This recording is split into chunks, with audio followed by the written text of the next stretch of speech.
मंथरा ने महाराज दशरथ से 2 वरदान मांगे।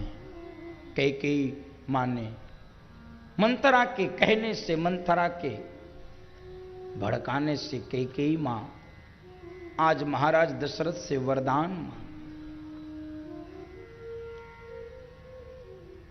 और जब महाराज ने सुना कि राम को 14 वर्ष का तपस्वी के वेश में, उदासी वेश में वनवास,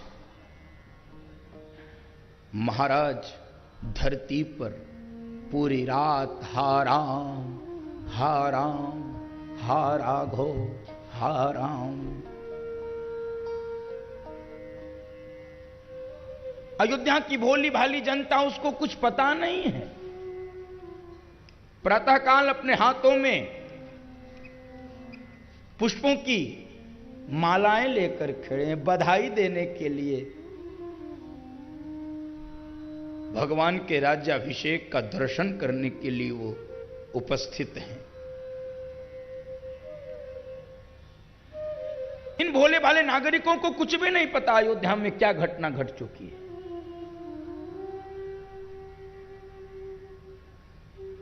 सुमंत्र जी राजद्वार पर दिखल गए। अयोध्या की नागरिकों ने कहा कि सुमंत्र जी, ये आज क्या घटना हो गई, क्या बात है? आज महाराज का दर्शन नहीं हो रहा है।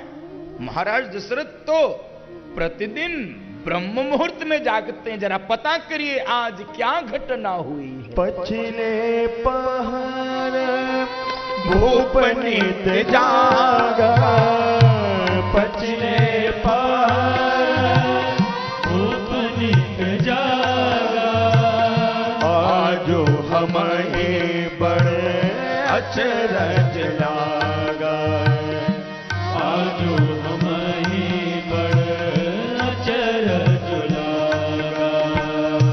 जाहो सुमंत्र जगावहु जाई, जाहो सुमंत्र जगावहु जाई, कीजिए काजो रजाय सुपाई, कीजिए काजो रजाय सुपाई। जाइए सुमंत्र जी, जरा देखिए क्या घटना हुई है। और बंधुओं माताओं महाराज यहां पर धरती पर लेटे, हा राम हा राघव हा राम। सुमंत्र जी आए हैं, देखते ही व्याकुल हो गए। आज मेरे महाराज को क्या हुआ, आज मेरे महाराज को क्या हुआ?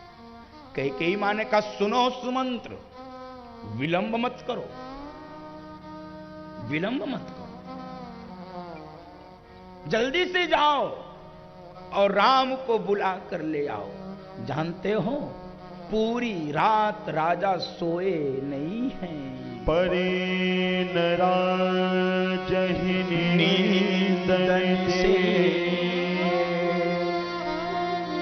हे तो जान जगदीश, राम राम रटी भोर के, कहे न मरम मही। पूरी रात राजा राम राम कहकर बिता दिए हैं और जल्दी से राम को बुला कर ले आओ। सुमंत्र जी गए हैं भगवान को बुलाने। इतनी करुणा उत्पन्न हो चुकी है अयोध्या के राजभवन में बंधुओं माताओं इस समय।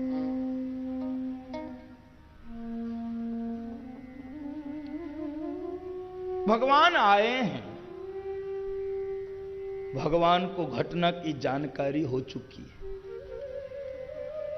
पिताजी को प्रणाम किया, महाराज गले से लगाकर भगवान को रोने लगे, रोने लगे। आप कल्पना करो कोई जवान बेटा बूढ़े बाप से लिपट कर रोए, बूढ़ा बाप जवान बेटे से लिपट कर रोए, धरती और आकाश रोने लगती है। आज महाराज भगवान को हृदय से लगाकर फूट फूट कर रो रहे, फूट फूट कर रो रहे। भगवान ने कैकेयी मां से कहा, मां आप मुझसे कह दी होती मैं वन में चला गया होता।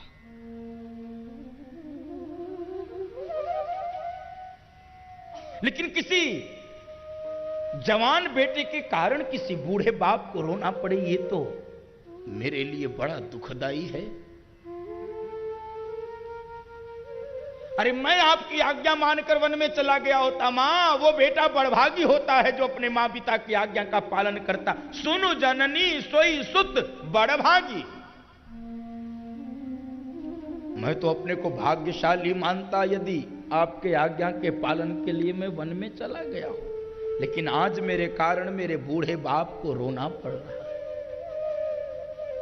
और बंधुओं माताओं, भगवान दोनों को प्रणाम करके यहां से चले हैं सीधे कौशल्या मां के भवन में। अब दर्शन करिए कौशल्या मां के चरित्र का, दर्शन करिए इन रघुवंश की माताओं के चरित्र का। कौशल्या मां सीधी साधी भोली भाली, कुछ नहीं पता है इसको तो ये पता है कि आज मेरे बेटे का राज्याभिषेक होने वाला है, आज मेरा बेटा राजा बनेगा। एकदम भगवान को देखी है, प्रेम में पागल हो गई है, विह्वल हो गई है, नेत्रों से प्रेमाश्रु टपकने लगे हैं और भगवान को अपनी गोद में बिठा लिया। और राघव, बड़ी लंबी क्रिया चलेगी राज्याभिषेक की, तू भूखा नहीं रह पाएगा, कुछ फलाहार कर ले, कुछ दूध पी ले, कुछ जल पी ले। और बंधुओं माताओं, प्रेम के कारण आज कौशल्या मां के बूढ़े स्तनों से दूध छलक पड़ा, भगवान को गोद में बिठाकर मुख चूम रही है। बार बार मुख चुंबती माता, बार बार मुख चुंबती माता, नयन नेह जल पुलकित गाता, नयन नेह जल पुलकित गाता। रघुकुल तिलक जोड़ी दो माता, रघुकुल तिलक जोड़ी दो माता, मुदित मातु पद नायहु माता, मुदित मातु पद नायहु माता। पर बार मुख चुंबती माता, पर बार मुख चुंबती माता, नयन नेह जलो पुलकित गाता, नयन नेह जलो पुलकित गाता। आज कौशल्या मां के आंखों से आंसू आ गए, मेरे बेटे का आज राज्याभिषेक होगा। अब भगवान सोच रहे इस भोली मां को कैसे समझाऊं कि मां क्या हो गया इस अयोध्या को। और बंधुओं माताओं, सुमंत्र के बेटे ने सारी घटना सुना दी कौशल्या मां को। और देखो अब इस मां का चरित्र, कौशल्या मां सावधान हो गई, कौशल्या मां सावधान हो गई। कोई और होती मां तो ये कहती कि राजसभा ने मेरे बेटे का राज तिलक तय किया, तू होती कौन है टलवाने वाली। कोई और श्रेष्ठ मां होती तो ये कहती कि तू अपने बेटे को राजा बनवा, मुझे कोई आपत्ति नहीं, लेकिन तू होती कौन है मेरे बेटे को वन में भेजने वाली। लेकिन जय हो कौशल्या माई की, जय हो जय हो। क्या कह रही है? कह रही सुनो राम, केवल तेरे पिता की आज्ञा होती तो मैं तुझे वन जाने से रोक सकती थी, क्योंकि मां का बेटे पर बाप से 10 गुना ज्यादा अधिकार होता है।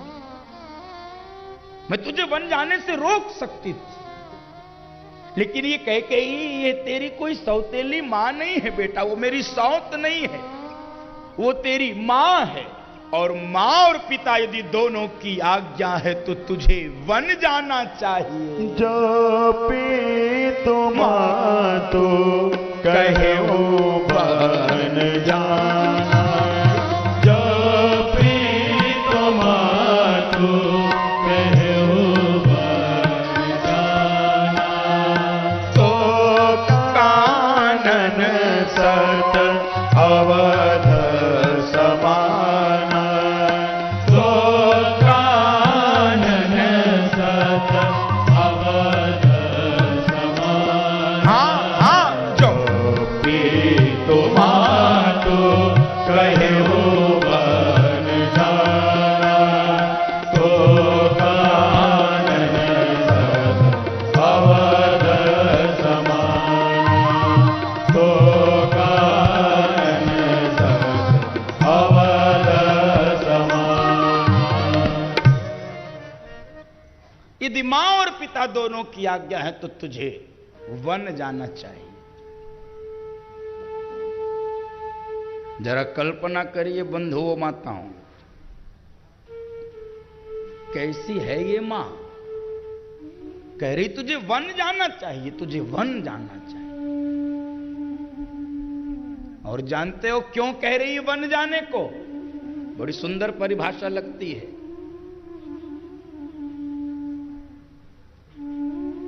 मां कहना चाहती है बेटा वन जाओगे तभी बनोगे, और ये कहना चाहती है कि जो बच्चे अपने माता पिता के आज्ञा का पालन करते हैं वही बन जाते हैं, और जो नहीं करते वो बिगड़ जाते हैं। इसलिए राम तुम जाओ बन जाओगे, माता पिता के आज्ञा के पालन करोगे तो बन जाओ। पितु मातु कहेहु वन जाना, वन जाना यानी बन जाना,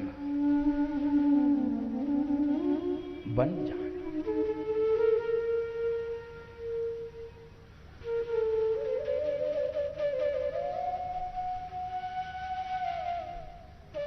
हृदय पर पत्थर रखकर, हृदय को कठोर करके भगवान को वन भेज रही है कौशल्या। बंधुओं माताओं, वैसे तो इन माताओं का हृदय पुष्पों से भी ज्यादा कोमल होता है, लेकिन आवश्यकता पड़ने पर वज्र से भी ज्यादा कठोर हो जाता है। वज्रादपि कठोराणी मृदूनि कुसुमादपि, वज्र से भी ज्यादा कठोर होता है, लेकिन आवश्यकता पड़ने पर फूलों से ज्यादा कोमल, फूलों से ज्यादा कोमल होता है, आवश्यकता पड़ने पर वज्र से ज्यादा कठोर होता है।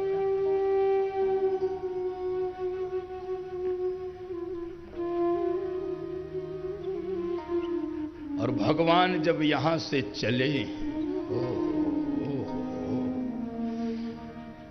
जैसे ही देहली से पार हुए हैं मेरे प्रभु, अब मां का वो कठोर हृदय पिघल गया, वो ममता, वो वात्सल्य, वो करुणा प्रकट हो गई, पछाड़ खा के गिर पड़ी और कहने लगी, ओ अयोध्या तेरा भाग्य फूट गया। बड़ भागी बन अवध भागी, बड़ भागी बन अवध भागी, जो रघुवंश तिलक तुम जागी, जो रघुवंश तिलक तुम जागी। तुम्हारा भाग्य फूट गया, तुमने रघुवंश के तिलक को विदा कर दिया, तू राघव को विदा कर, तेरा भाग्य फूट। और बंधुओं माताओं,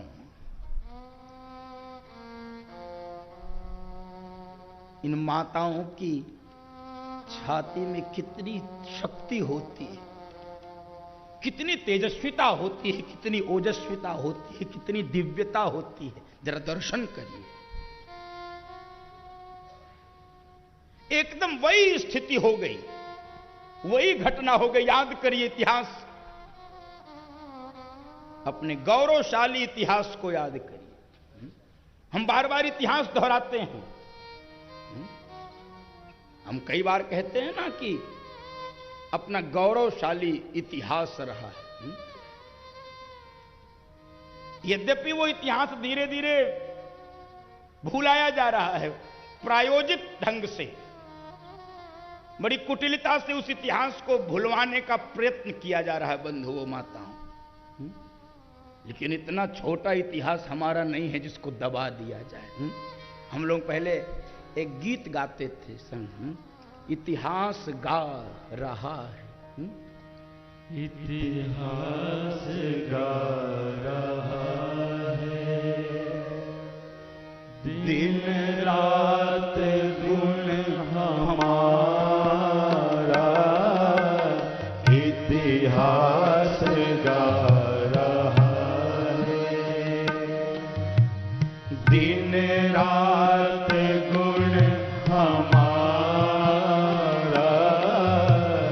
दुनिया के लोगों सुन लो,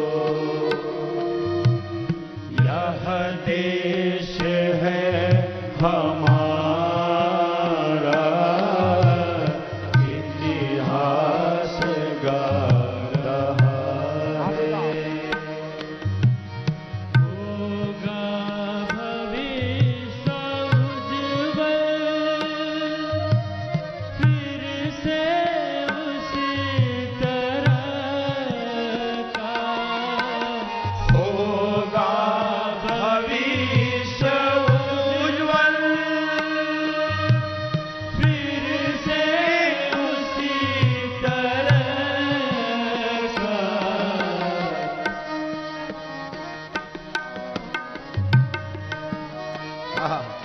इतिहास गा रहा है, दिन रात गुण हमारा,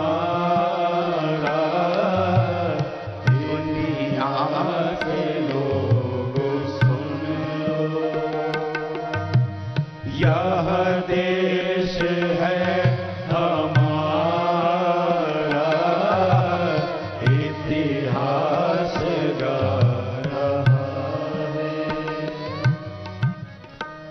आदरणीय वीरेंद्र जी भाई साहब का स्वागत है।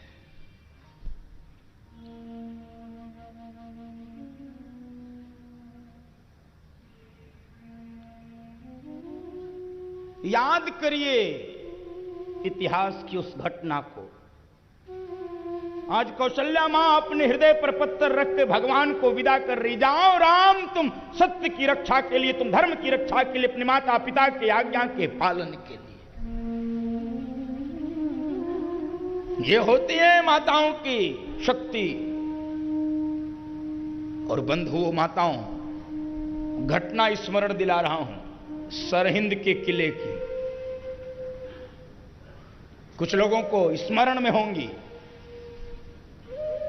और कुछ लोगों को मैं स्मरण दिला रहा हूं। सरहिंद के किले में मुगल शासक ने यह आदेश दिया कि गुरु गोविंद सिंह के 2 दुधमुहे बच्चों को दीवाल में चुनवा दिया जाए। 2 दुधमुहे बच्चे थे, 11 वर्ष 13 वर्ष की आयु थी। 4 बेटे थे गुरु गोविंद सिंह के, 4, और चारों धर्म की रक्षा के लिए, देश की रक्षा के लिए, स्वाभिमान की रक्षा के लिए अपने प्राणों को आहूत कर दिया। इन चारों बेटों का नाम किसी को याद है क्या? जो पुराने श्रोता उनको याद है, नए श्रोताओं में से किसी को? पुराने वालों को तो इतना रटवा दिया, उनको रट गया। नए किसी श्रोता को याद है क्या गुरु गोविंद सिंह के चारों बेटों का नाम? क्यों नहीं याद है भाई, क्यों नहीं याद है? इसलिए नहीं याद है क्योंकि यही तो प्रयास किया जा रहा है कि भूल जाओ उस गौरवशाली इतिहास को। हम कौन थे इसको याद मत करो, इसको याद मत करो। यही तो कुत्सित प्रयास चल रहा है बंधुओं माता। 4 बेटे थे और बाकी जितने बेकार की बातें वो सब हम लोगों को याद है। मैं वो बोल नहीं रहा हूं, बस समझो क्या कहना चाहता हूं। 4 बेटे थे, जोरावर सिंह, फतेह सिंह, अजीत सिंह, जुझार सिंह। जोरावर सिंह फतेह सिंह को दीवार में चुनने का आदेश दिया मुगल शासक ने। और इतना क्रूर शासन था बंधुओं माताओं की, कहा गया कि सामने इनकी दादी को बिठाओ और इनकी दादी के सामने इन दोनों बेटों को इनके दीवाल में चुनो। लेकिन वार्य भारत की ये मां और वार्य भारत के सिंह सपूत घटना क्या आती, सत्य घटना निवेदित कर रहा हूं। दोनों भाई दीवाल में चुने जा रहे थे। सामने दादी बैठी थी। ये कांप नहीं रहते, ये घबरा नहीं रहते, ये तो जानते हैं मौत से न डर जवान, मौत ही तो मीत है, मृत्यु से महान कौन इस जहां में जीत है। मृत्यु से महान कोई जीत नहीं होती है। एकदम चीख रहे हैं मुगल शासकों के सामने। जोरावर जोर सा बोला, फतेह सिंह शेर सा बोला, रखो ईंटें भरो गारे, चुनो दीवार हत्यारे हमारी, सांस बोलेगी हमारी, लाश बोलेगी पिता दशमेश की जय हो, पिता दशमेश की जय हो। ये दोनों सिंह सपूत पुकार रहे। दादी सामने बैठकर देख रही थी, बच्चों को दीवार में चुना जा रहा है। घटना क्या आती है जरा ध्यान से सुनिए बंधुओं माताओं। क्या तेजस्विता होती है इन माताओं के पास, उसका परिणाम क्या होता है।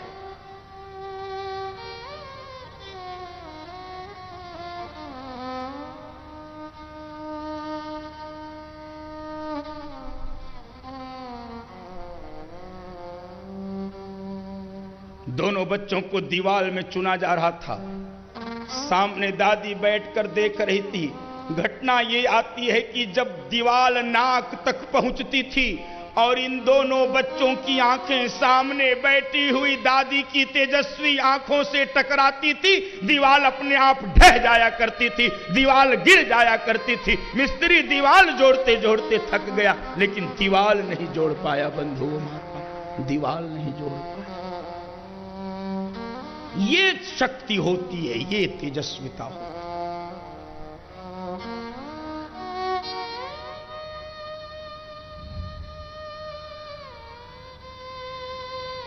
और बंधुओं माताओं, आपको पता होगा इन्हीं बच्चों के सामने पहले इनकी दादी का कत्ल किया गया है और फिर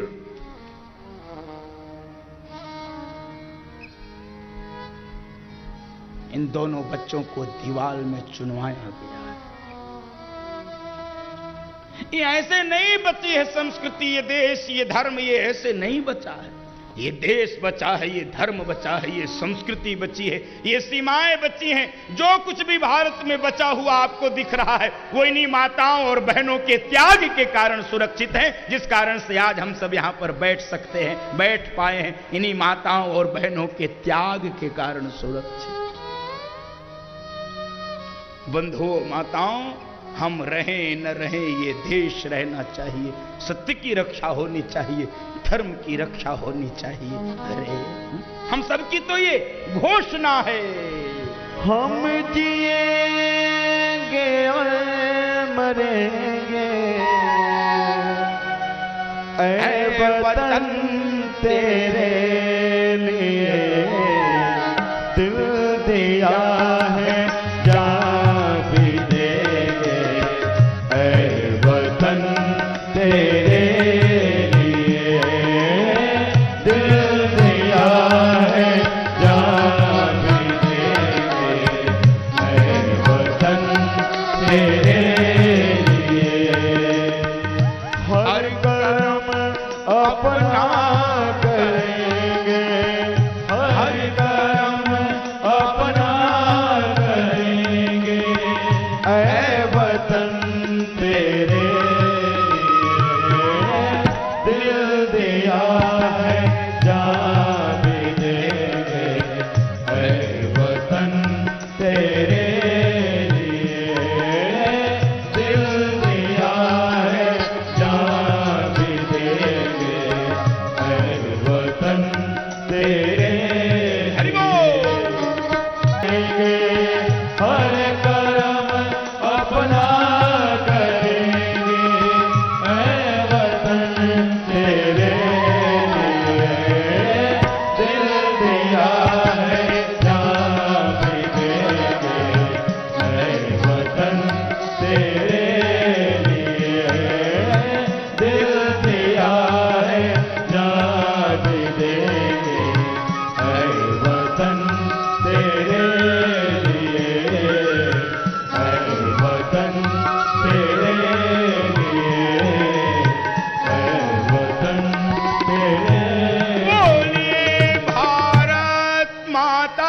की जय। इसी के लिए जिएंगे, इसी के लिए मरेंगे, ये हमारी घोषणा है। भगवान को विदा कर दिया कौशल्या मां।